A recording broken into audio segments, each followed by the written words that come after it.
So before we begin, I would like to take a moment to complain to Leopold Brothers.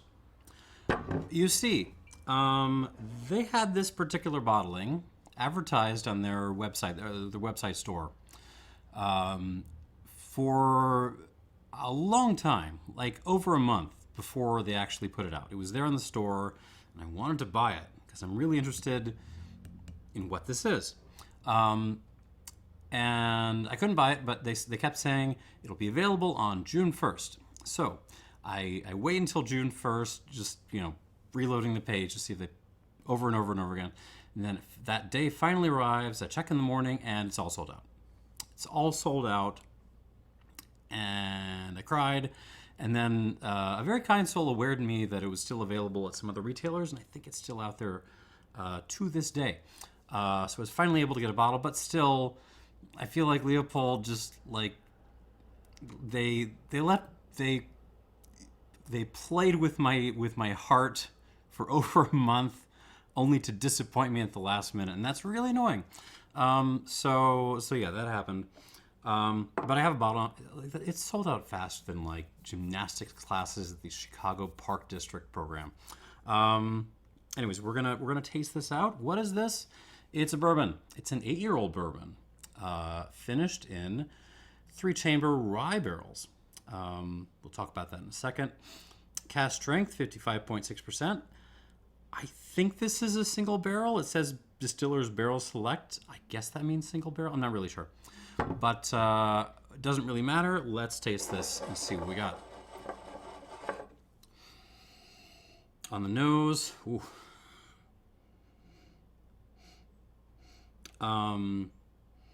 It smells like concentrated coffee cake. Like if you could make a concentrate of coffee cake, that's kind of where we are right now. Yeah, like there's a fresh doughiness to this. Like you just walk into the coffee cake bakery, wherever they make coffee cakes, whatever. And cinnamon, lots of cinnamon, like layers of cinnamon. There's some red hots in here as well. Black pepper. It's very spice heavy. But then there's like some orange peel, lemon peel as well, but really like lots of orange peel. Sweet tea. Actually, there's a little bit of coffee here too, along with the coffee cake. A little bit of like Sumatra Vienna roast. There's an earthiness to this. This is very, very, very earthy, grungy. So like a few clumps of grass with like mud still on them. But it's also really floral. There's like a lavender kind of thing going on. Allspice, clove.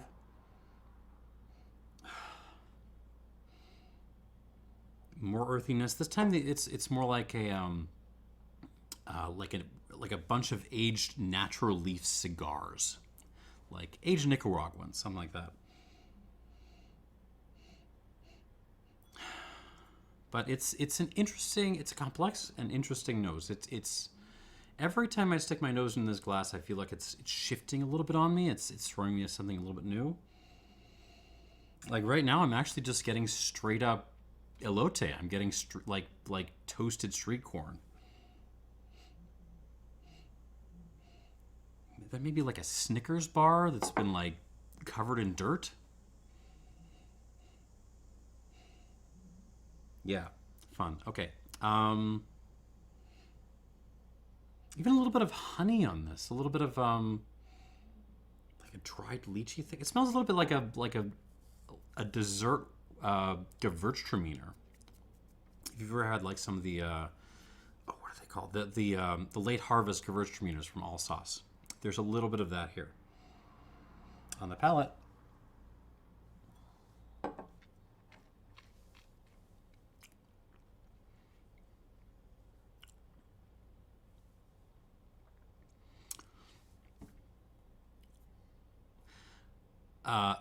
Dense is the first word I would use. Dense, complex, punchy.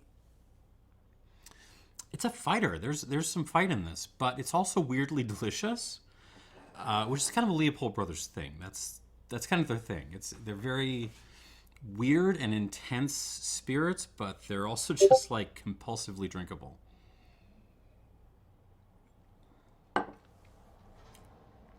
Coffee cake again. So that kind of like fresh dough cinnamon thing. Citrus peel, lavender again. But then there's like some like almost like a pine sap thing.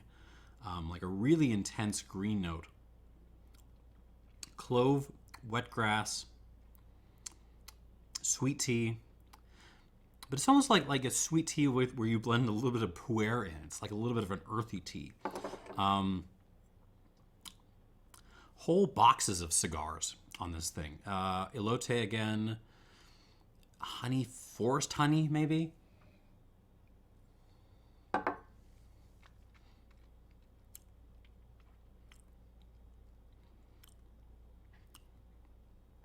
Toasted almond. Lots of black pepper. When I first opened this bottle, it was a little bit tight. So I poured this glass maybe like 15 minutes before I started pouring, just to give it a chance to kind of show what it's got. And it's got a lot.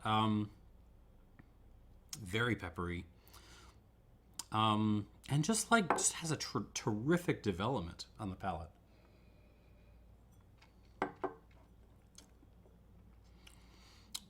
So it arrives on that mix of like floral pine sappy stuff with like the coffee cakey stuff. And then as it comes through, it gets kind of a little bit more bitter and drying and intense. Finishes very, very, very long.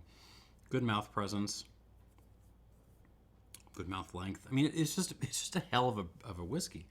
All right, I'm going to give this some water, and we'll talk about why I find this interesting. 2, 3. I don't want to drown this. 4. Is 4 going to be enough?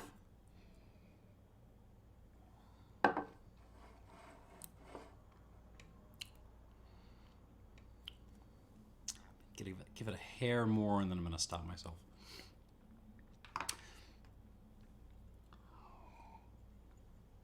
Okay, so why is this interesting? What the heck is this? So this is Leopold Brothers Bourbon, which up to this point has kind of been one of the least celebrated parts of their sort of dry spirits range. Rightfully so. When I tasted the 5-year-old bottled in bond a while back, it was a little bit of a beast. It was a little bit unwieldy and hairy and difficult. Really just a mean bastard of a whiskey, but you could tell there was complexity there. And there's a reason there's complexity. Like check out the mash bill in this thing. Check out the preparation. Like 65% corn, 15% rye. That's fine. 20% malt, and it's their own floor malt. So this is like a malt-heavy bourbon, emphasizing the grains. It's also pot distilled, and oh, by the way, the fermentation is 120 hours. That is a enormously long amount of time to do fermenting. I think they also ferment open top, so they're letting all the friendly ambient yeasties in. But yeah, it feels like it needs these 8 years. It's also finished in, again, they're 3 Chamber Rye whiskey barrels. I'm not sure how much that's actually. It's not. I don't think it's hurting or anything. It's not. But I think it's just the extra age, just kind of letting this thing, shed its adolescent awkwardness and grow into something really, really, really serious. This wasn't even that expensive. This is around under $70, which for an 8-year-old craft whiskey at cask strength is kind of a steal these days. Anyways, this is the oldest bourbon I've ever tried. The oldest spirit in general I've ever tried from Leopold Brothers. And yeah, it's kind of impressive. It has a weird, the character's very, it almost behaves more like a mezcal in some ways than it does like a traditional bourbon in any sense. So if you are coming to this from, Team Buffalo Trace, take caution before you grab yourself a bottle of this. But if you are willing to appreciate that kind of mixture of like intense earthy herbaceousness with a kind of like almost decadent honeyed coffee cakey deliciousness, I think you will really be into this. All right, that's enough of my blabbing.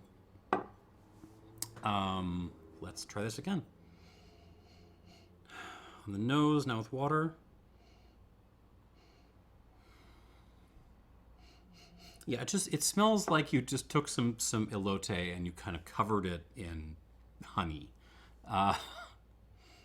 But there's also like those other crazy aromatics, the pepper, the cinnamon spice, the lavender, all the flowers.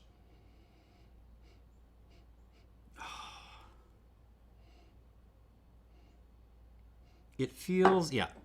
I mean, it feels like it's had time to just develop some of those more fun tertiary notes that you start to get in older whiskeys. I think I said in that review of the 5-year-old that once this stuff hits, 8, 10, 12 years old, it will start taking over the world. And it feels like we're beginning to enter that territory. This is a good nose. This is a very good nose. Bordering on a great nose. On the palate,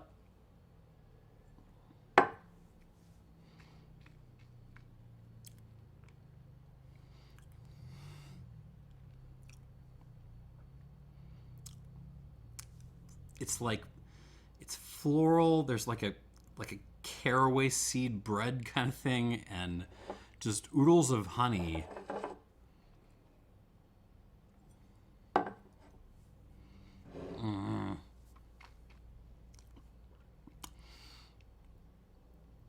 I don't think it's better with water necessarily, but it does bring out that honeyed character to this. And I'm kind of into that too. I'm into this any old way.